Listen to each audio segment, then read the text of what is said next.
Bismillahirrahmanirrahim. Assalamualaikum warahmatullahi wabarakatuh.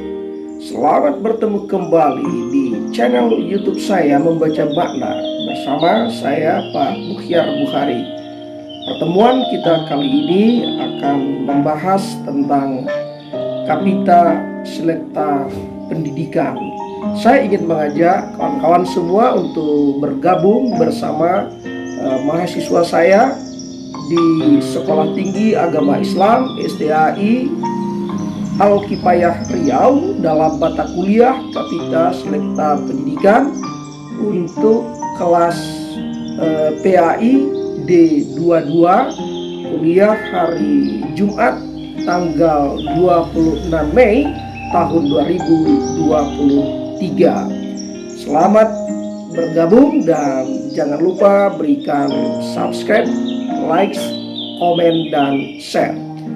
Saudara-saudara, kalau kita berbicara tentang mata kuliah Kapita Selekta Pendidikan merupakan sebuah mata kuliah yang umumnya ditawarkan untuk program studi pendidikan atau ilmu pendidikan. Karena itulah di kelas Anda ini di semester 2 di program studi pendidikan agama Islam ini diberikan mata kuliah Kapita Selekta Pendidikan. Nah, mata kuliah ini memberikan pemahaman yang mendalam dan kritis tentang topik-topik khusus dalam bidang pendidikan. Isi dan fokus mata kuliah Kapita Selekta Pendidikan dapat bervariasi tergantung pada perguruan tinggi yang menawarkannya.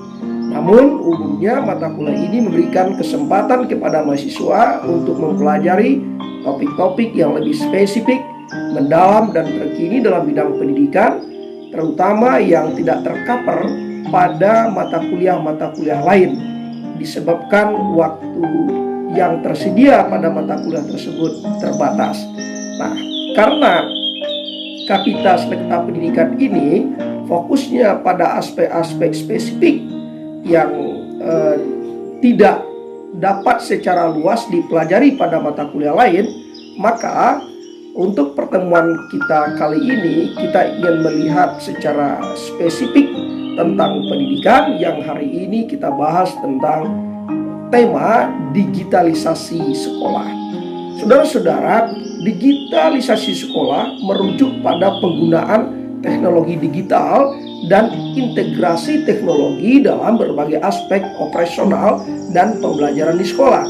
Ini melibatkan perangkat keras, perangkat lunak, jaringan, platform digital untuk meningkatkan efisiensi, kualitas, aksesibilitas dalam konteks pendidikan. Namun demikian, teman-teman yang berada di pedesaan mungkin atau teman-teman yang sekolahnya tidak memiliki akses ketersediaan fasilitas untuk menjadikan sekolah digital, jangan terlalu khawatir karena penerapan sekolah digital ini dapat dilakukan secara bertahap. Namun sebelum sampai pembahasan kita pada poin itu, mari kita lihat dulu beberapa pendapat ahli tentang sekolah digital. Chris Dede, seorang profesor dari Harvard Graduate School of Education, mengemukakan bahwa sekolah digital harus mampu mengintegrasikan teknologi dalam pembelajaran sehingga memberikan pengalaman yang berbeda dan lebih menarik bagi siswa. Menurutnya, teknologi dapat membantu menghadirkan konten yang relevan, mendukung pembelajaran kolaboratif, dan memfasilitasi pemecahan masalah. Mari kita lihat pula pendapat ahli lain yang bernama Tony Bates, seorang ahli pendidikan jarak jauh, mencatat bahwa sekolah digital bukan sekedar menggantikan pengajaran tatap muka dengan pengajaran online. Jadi sekolah digital itu tidak persis sama dengan sekolah online, tetapi juga melibatkan perubahan yang lebih luas dalam pendekatan pembelajaran. Ia menggarisbawahi pentingnya penggunaan teknologi yang tepat untuk mencapai tujuan pembelajaran yang lebih efektif dan relevan.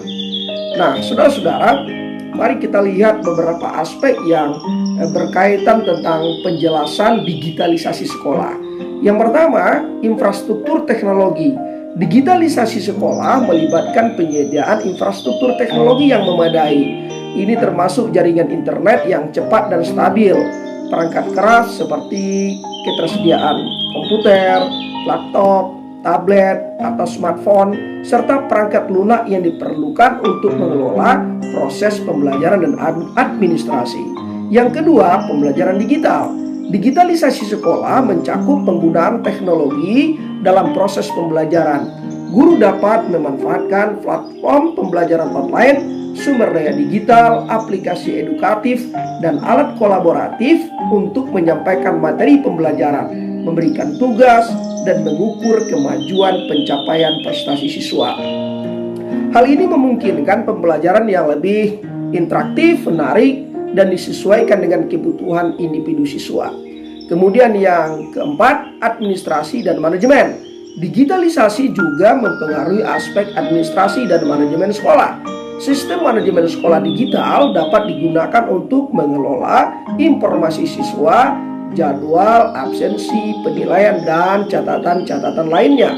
Selain itu, penggunaan komunikasi digital antara guru dan siswa, antar guru dan orang tua seperti surat elektronik, platform pesan, memudahkan koordinasi dan komunikasi yang lebih efisien.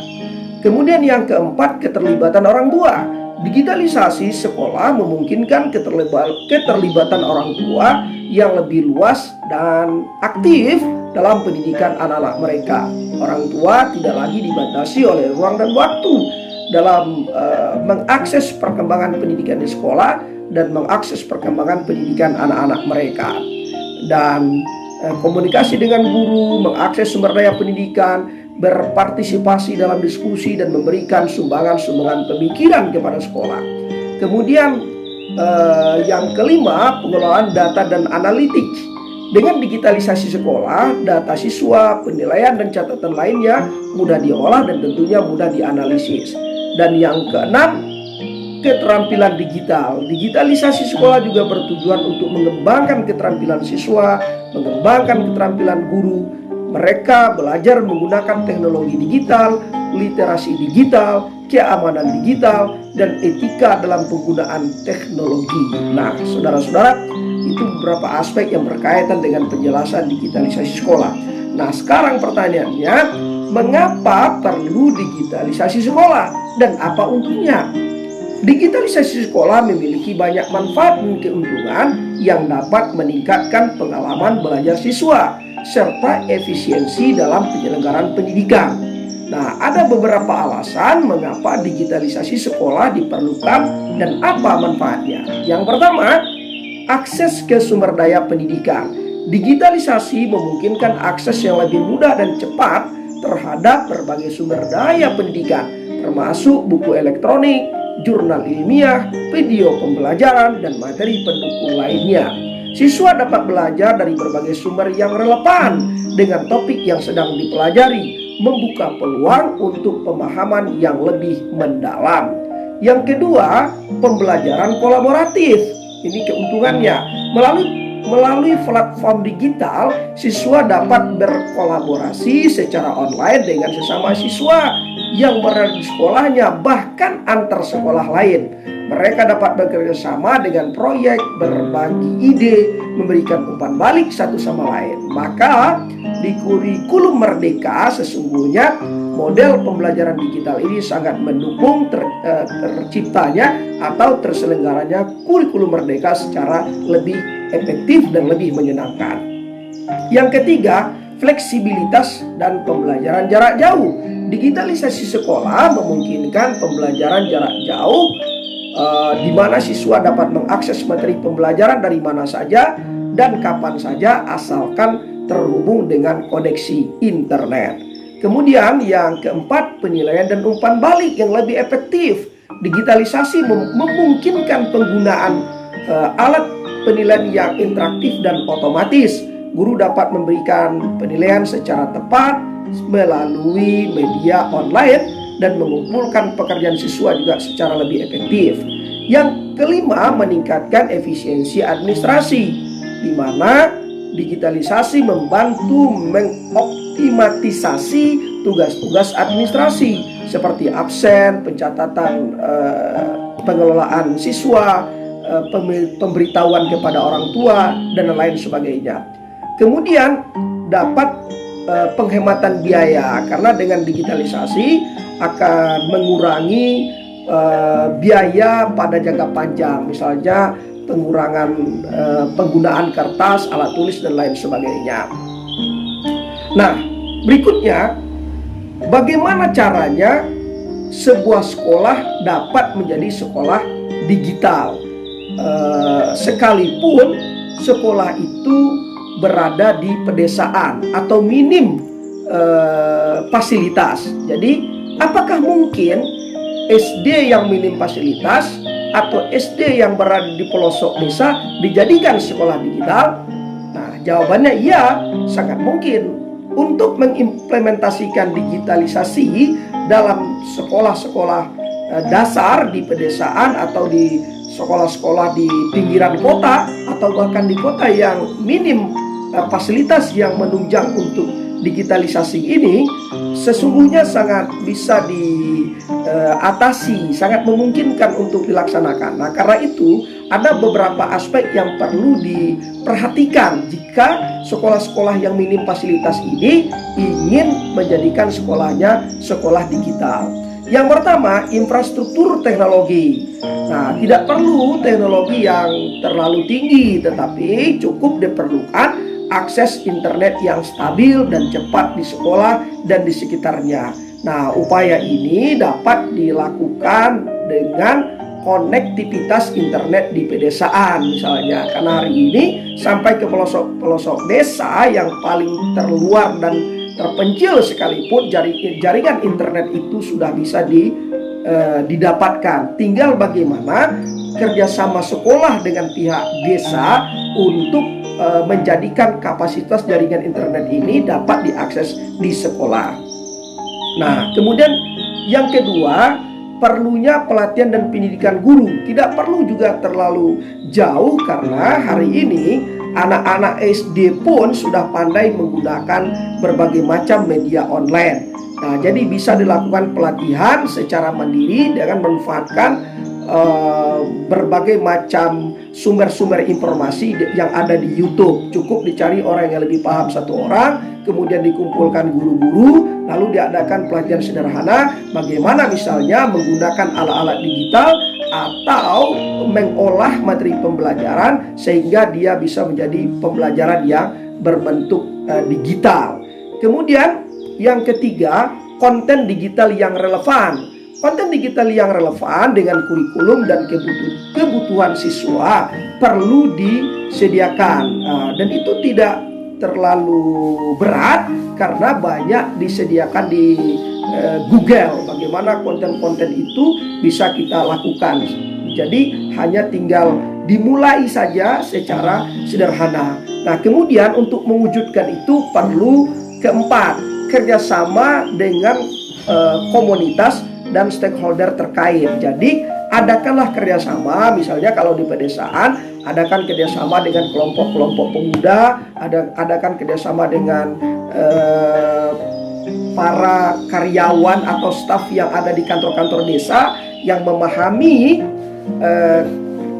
bidang elektronik, digitalisasi ini, sehingga membantu guru dalam merancang, merencanakan atau membuat media-media menyajikan materi-materi pembelajaran yang bersifat digital. Nah, jadi sangat memudahkan sekali. Karena itu untuk memulai teknologi digitalisasi di sekolah ini, jangan terlalu kita dihukum harus harus mewah. Misalnya di sekolah memiliki jaringan komputer yang sekian megabyte misalnya, atau jaringan komputer di sekolah itu dilengkapi dengan fasilitas komputer yang mewah misalnya. Jangan terlalu begitu. Atau sekolah harus menyediakan sumber daya manusia yang sarjana ilmu komputer misalnya, atau sarjana sistem informasi misalnya. Tidak, cukup mampu menggunakan pengetahuan dasar digital yang gampang sekali untuk dipelajari melalui media-media yang tersedia. Nah, saudara-saudara, secara umum sekolah digital dapat diartikan sebagai lembaga pendidikan yang menjalankan kegiatan secara terintegrasi berbasis teknologi digital. Nah, karena dia berbasis teknologi digital, itu memiliki fase-fase. Jadi bagi sekolah-sekolah yang berada di pedesaan atau sekolah-sekolah yang ada di perkotaan yang belum memulai sekolahnya digital, dimulai saja, karena digitalisasi ini adalah sesuatu keniscayaan yang tidak dapat kita tolak. Nah, yang pertama ada fase sekolah digital 1.0. Nah, ini adalah lembaga pendidikan yang sudah mulai mengimplementasikan penggunaan ruang kelas digital. Fasilitas ini digunakan untuk mendukung proses pembelajaran sehari-hari. Umumnya sekolah pada level ini memiliki perangkat fasilitas pendukung yang sederhana seperti konten-konten belajar digital. Mereka memiliki Infocus, komputer, kemudian menyediakan akses WiFi, kemudian memiliki website sekolah, dan ini gampang sekali karena tersedia yang gratis. Nah, setelah dimulai fase yang pertama ini, masuk pada fase yang kedua, fase yang kita sebut sekolah digital 2.0. Nah, pada fase ini lembaga pendidikan telah lebih berkembang dalam menerapkan teknologi digital untuk mendukung kegiatan pembelajaran. Sekolah pada tahap ini itu sudah mulai beransur-ansur secara keseluruhan 80% menggunakan berbagai media digital dalam penyelenggaraan, baik penyelenggaraan pembelajaran ataupun penyelenggaraan manajemen atau administrasi sekolah. Nah, seperti misalnya sekolah sudah mampu menyediakan buku digital, sistem informasi digital, kemudian memiliki learning management system sendiri. Nah, kemudian pada level yang ketiga, sekolah digital 3.0. Pada fase ini, sekolah telah hampir sepenuhnya menerapkan sistem digital dalam proses pembelajaran, dalam proses manajemen. Sekolah pada fase ini mampu mengoptimalisasi sistem manajemen belajar secara komprehensif, menerapkan kurikulum berbasis ICT, serta melaksanakan pelatihan bagi pengajar supaya mampu menerapkan metode belajar secara digital dengan lebih baik. Nah, saudara-saudara, yang paling penting adalah catatannya, satu, segera dimulai dengan fasilitas yang ada. Yang kedua, beranikan saja memulai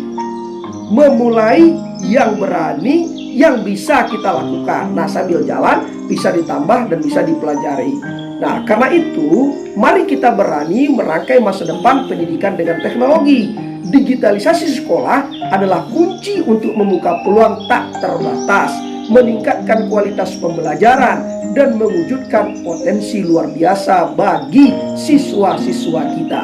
Dengan digitalisasi, kita dapat memperluas akses ke sumber daya pendidikan, memperkaya pembelajaran kolaboratif, dan menghadirkan fleksibilitas bagi siswa. Yang paling penting adalah dimanapun sekolah Anda berada dan siapapun gurunya, sekolah dan gurunya bisa, sekolah, guru, dan para siswanya bisa dikenal secara mendunia. Jadi, kalau sekolah Anda dan Anda sebagai guru ingin hadir di Amerika, ingin hadir di Cina, ingin hadir di Timur Tengah, ingin hadir di berbagai negara di dunia ini, maka kata kuncinya adalah mulai Anda masuk pada sekolah digital. Baik, saudara-saudara, itulah pembahasan kita pada hari ini, dan mengenai tugas untuk teman-teman yang mengikuti kuliah bersama saya di program studi PAI di semester 2 kelas D22 dapat Anda lihat instruksi tugas dalam WhatsApp grup di dalam mata kuliah kita ini. Baik teman-teman semuanya, terima kasih atas perhatian Anda. Mohon maaf dan selamat mengikuti perkuliahan. Tetaplah belajar dan tetaplah memulai pembelajaran dengan berani menggunakan digitalisasi sekolah. Terima kasih, sampai bertemu. Salam sehat selalu untuk Anda semua. Wassalamualaikum warahmatullahi wabarakatuh.